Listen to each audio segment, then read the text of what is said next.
Assalamualaikum warahmatullahi wabarakatuh. Di sini saya akan menjelaskan terkait pengertian ruang dan interaksi ruang.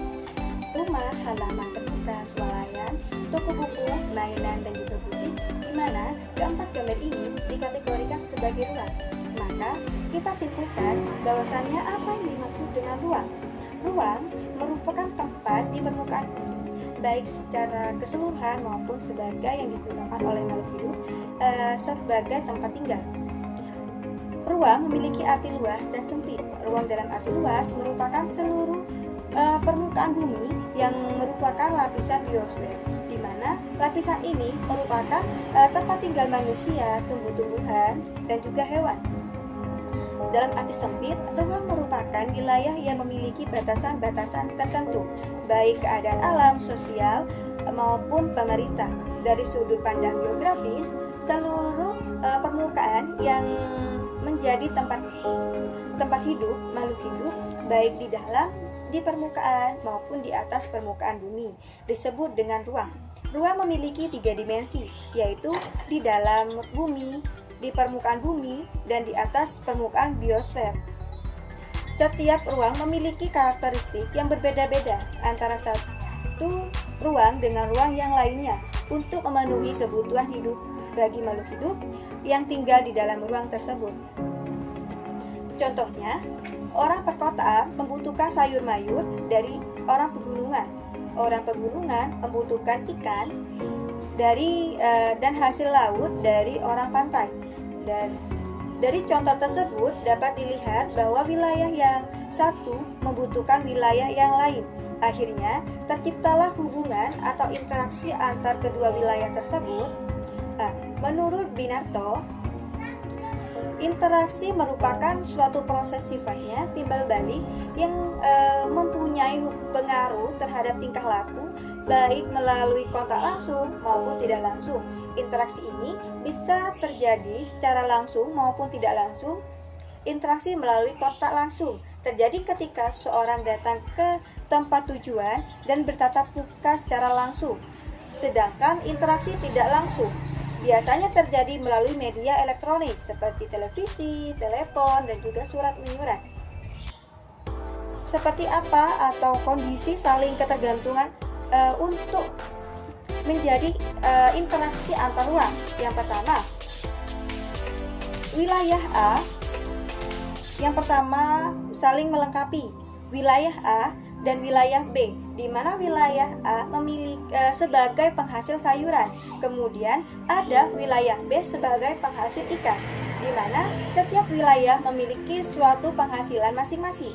Kita lihat wilayah A penghasil sayuran dan wilayah B penghasil ikan, di mana wilayah A tentunya kita membutuhkan ikan dan wilayah B juga memerlukan sayuran.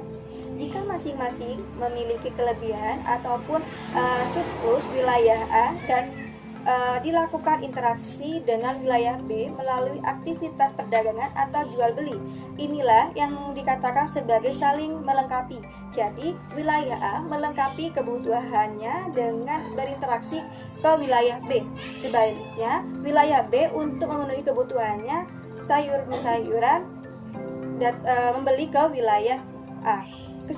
Yang kedua, kesempatan antara.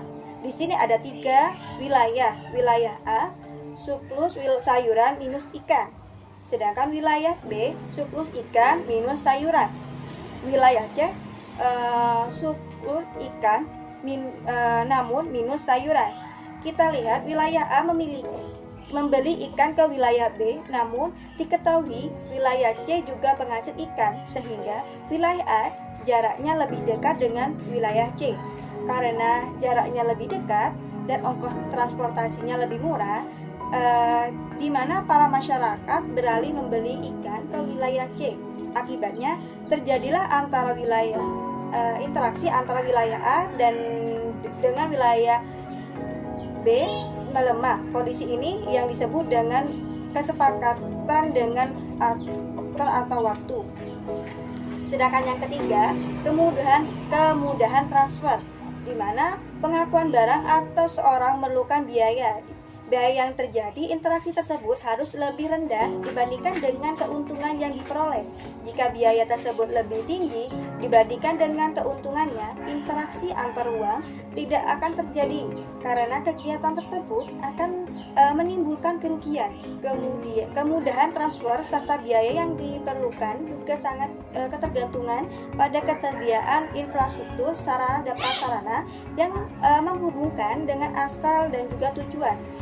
Juga dengan jalan yang rusak dan juga sulit untuk dicapai akan mengurangi kemungkinan terjadinya interaksi karena biaya untuk mencapai juga akan lebih mahal. Sebagai contoh, seorang akan menjual sayuran dari wilayah A ke wilayah B sebagai jalan menuju wilayah B mengalami kerusakan sehingga tidak bisa dilalui. Akibatnya yang terjadi, orang tersebut tidak jadi menjual sayuran ke wilayah B. Nah, dari ketiga keterangan tersebut dapat dikatakan bahwa setiap interaksi antar uang yang dilakukan oleh makhluk hidup, terutama manusia, pastinya berdasarkan sebuah kepentingan yang akan membawa seluruh keuntungannya. Cukup sekian.